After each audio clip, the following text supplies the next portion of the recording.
दोस्तों, अगर किसी बच्चे की खांसी ठीक नहीं हो रही है, बहुत ज़्यादा खांसी होती है, कई बार खांसी करते करते उन्हें उल्टी होने लगती है, तो ऐसी कंडीशन में उनके पेरेंट्स बहुत ज़्यादा परेशान हो जाते हैं और बच्चे की तबीयत जो ख़राब होती है वो अलग। तो ऐसी कंडीशन में क्या करना चाहिए पेरेंट्स को? तो सबसे पहले आपको परेशान नहीं होना है, मेडिकल स्टोर जाना है। मेडिकल स्टोर से आपको मैकबेरी जूनियर सिरप लेके आना है।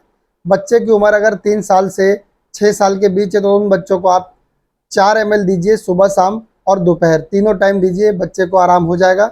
अगर बच्चे की उम्र 6 साल से ऊपर है तो उन बच्चों को आप 5 से 7 ml सुबह, 5 से 7 ml दोपहर में और 5 से 7 ml रात में सोने से पहले आपको देना है। ठंडी चीज़ों से परहेज कराना है, बस खांसी ठीक हो जाएगी।